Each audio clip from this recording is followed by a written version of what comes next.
വീണിതല്ലോ കിടക്കുന്നു ധരണിയിൽ ശോണിതവും അണിഞ്ഞയ്യോ ശിവശിവ.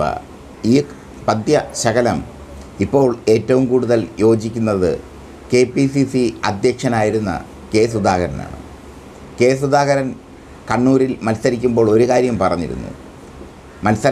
തിരഞ്ഞെടുപ്പ് കഴിഞ്ഞ ശേഷം തനിക്ക് അധ്യക്ഷ സ്ഥാനം തരണമെന്ന്. എല്ലാവരും തലകുലുക്കി സമ്മതിച്ചു. എം ഹസനെ താൽക്കാലിക അധ്യക്ഷനായി നിയമിക്കുകയും ചെയ്തു. കിട്ടിയ നിയമനം എം ഹസൻ പ്രാവർത്തികമാക്കി.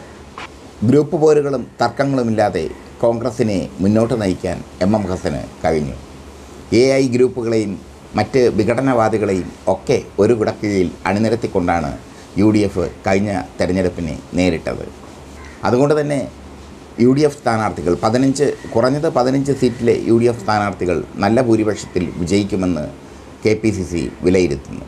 20-ൽ 15 മുതൽ 18 വരെ സീറ്റ് ലഭിക്കും എന്നാണ് KPCCയുടെ നിഗമനം. ഈ സാഹചര്യത്തിലാണ് സുധാകരൻ ആപ്പിലായിരിക്കുന്നത്. സുധാകരൻ ഹൈക്കമാൻഡിനെ അതൃപ്തി അറിയിച്ചു. തനിക്ക് അധ്യക്ഷ സ്ഥാനം വേണമെന്ന്, തിരികെ വേണമെന്ന്. AICCയെ അതൃപ്തി അറിയിച്ചു. പക്ഷേ ഹൈക്കമാൻഡും AICCയും സുധാകരന് നേരെ മുഖം തിരിച്ച് നിൽക്കുകയാണ്.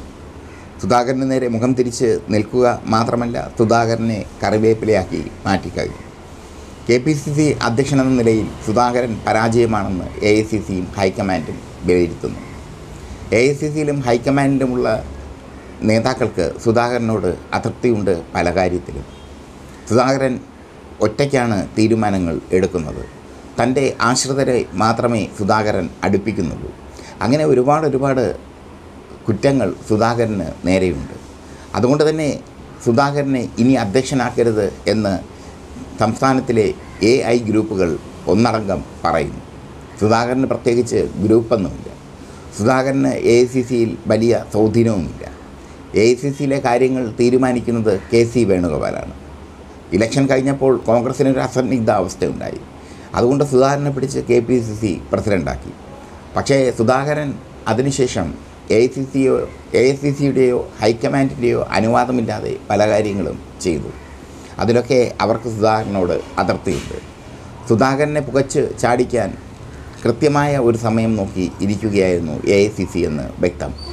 കണ്ണൂരിൽ സുധാകരനെ മത്സരിക്കാൻ അയക്കുമ്പോൾ അധ്യക്ഷ കസേര തിരികെ വേണം എന്നാവശ്യപ്പെട്ട് മത്സരം കഴിഞ്ഞ ശേഷം അധ്യക്ഷ കസേര തിരികെ വേണം എന്നാവശ്യപ്പെട്ടാണ് എന്ന് ഉപാധി വെച്ചാണ് സുധാകരൻ പോയത്. അങ്ങനെയാണ് എം ഹസൻ ആക്ടിംഗ് സെക്രട്ടറി ആയത്. പക്ഷേ തിരികെ എത്തിയിരിക്കുന്നു സുധാകരൻ.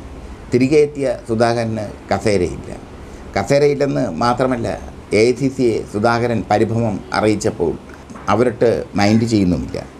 A ഗ്രൂപ്പാകട്ടെ സുധാകരനെ ഒരു കാരണവശാലും അധ്യക്ഷ സ്ഥാനത്തേക്ക് കൊണ്ടുവരരുത് എന്ന നിലപാട് എടുത്തിരിക്കുന്നു. അവർ AICCയ്ക്കും ഹൈക്കമാൻഡിനും കത്തയച്ചിരിക്കുന്നു. സുധാകരൻ ഇനി അധ്യക്ഷ സ്ഥാനത്തേക്ക് വന്നാൽ കോൺഗ്രസ്സിന് ഒത്തൊരുമയോടെ പ്രവർത്തിക്കാനാവില്ല എന്നാണ് അവരുടെ പരാതി. അതുകൊണ്ട് തന്നെ AICC സുധാകരനെ ഇനി അധ്യക്ഷ സ്ഥാനത്തേക്ക് കൊണ്ടുവരില്ല. എം ഹസൻ പറഞ്ഞതും ശ്രദ്ധേയമാണ്. AICC പറഞ്ഞാൽ താൻ മാറിക്കൊടുക്കാം എന്നാണ് എം ഹസൻ പറഞ്ഞത്. പക്ഷേ AICC എം ഹസനോട് അത് പറയില്ല. കോൺഗ്രസ് അധ്യക്ഷനാകാൻ ഒരുപാട് പേർ ആഗ്രഹിക്കുന്നുണ്ട്. മാത്യു കുഴൽനാടൻ അധ്യക്ഷനാകണമെന്ന് ഒരു വിഭാഗം ആഗ്രഹിക്കുന്നു.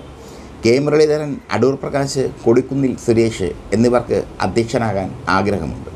കൊടിക്കുന്നിൽ സുരേഷ് അധ്യക്ഷനാകാൻ വേണ്ടി കച്ചമുറുക്കി ഇറങ്ങിയതാണ്. പക്ഷേ നറുക്ക് വീണത് K സുധാകരന്.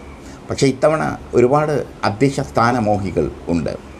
തൽക്കാലം എം ഹസൻ തുടരട്ടെ എന്നാണ് AICCയുടെ തീരുമാനം. തിരഞ്ഞെടുപ്പിൽ കണ്ണൂരിൽ സുധാകരൻ തോക്കും എന്ന സംശയവും KPCC നേതാക്കൾക്കുണ്ട്. സുധാകരന് പണ്ടത്തെ പോലെ വലിയ സ്വാധീനമൊന്നും കണ്ണൂരിൽ ഇല്ല. അതുകൊണ്ട് തന്നെ സുധാകരൻ തോറ്റുപോകുമെന്ന് KPCC വിലയിരുത്തുന്നു.